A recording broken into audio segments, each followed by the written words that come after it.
ಚಿತ್ರದುರ್ಗ ಜಿಲ್ಲೆ ಚಳ್ಳಕೆರೆ ತಾಲೂಕಿನ ನಾಯಕನಹಟ್ಟಿ ಪಟ್ಟಣದ ಸಂಸ್ಕೃತ ವೇದಾಧ್ಯಯನ ಶಾಲೆಯಲ್ಲಿ ನಡೆದಿತ್ತು. ಈಗ ಕೇಸ್ಗೆ ಟ್ವಿಸ್ಟ್ ಸಿಕ್ಕಿದ್ದು, ಸ್ವಲ್ಪ ಯಾಮಾರಿದ್ರೂ ಬಾಲಕನ ಪ್ರಾಣ ಪಕ್ಷಿ ಹಾರಿ ಹೋಗುತ್ತಿತ್ತು ಎಂಬ ವಿಚಾರ ಇದೀಗ ಬಯಲಾಗಿದೆ. ವಿದ್ಯಾರ್ಥಿ ಮೇಲೆ ಹಲ್ಲೆ ವಿಷಯ ತಿಳಿಯುತ್ತಿದ್ದಂತೆ ಸ್ಥಳೀಯರು ಸಂಸ್ಕೃತ ಪಾಠಶಾಲೆಗೆ ಮುತ್ತಿಗೆ ಹಾಕಿದ್ದು, ದೇವಸ್ಥಾನದ ಇಒ ಗಂಗಾಧರಪ್ಪ ಅವರನ್ನ ತರಾಟೆಗೆ ತೆಗೆದುಕೊಂಡು ಪ್ರತಿಭಟನೆಯೂ ಸಹ ನಡೆಸಿದ್ರು. ಶಿಕ್ಷಕ ವೀರೇಶ್ಗೆ ಸಂಸ್ಕೃತ ಬರಲ್ಲ, ಶಾಲೆಯಲ್ಲೂ ಇರಲ್ಲ, ಬದಲಾಗಿ ಪೂಜೆ ವಾಮಾಚಾರ ಮಾಡಲು ಹೋಗುತ್ತಾನೆ, ಮಕ್ಕಳ ಮೇಲೆ ನಿರಂತರ ಕ್ರೌರ್ಯ ಮೆರೆಯುತ್ತಿದ್ದಾನೆಂದು ಆರೋಪಿಸಿದ್ದಾರೆ.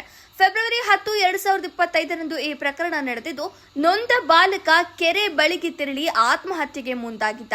ಆಟೋ ಚಾಲಕನೊಬ್ಬ ಆತನನ್ನ ರಕ್ಷಿಸಿದ್ದಾನೆ. ಅದಾದ ಬಳಿಕ ಮತ್ತೊಮ್ಮೆ ಬಾಲಕ ಆತ್ಮಹತ್ಯೆಗೆ ಯತ್ನಿಸಿದ್ದಾನೆ ಎಂದು ತಿಳಿದು ಬಂದಿದೆ.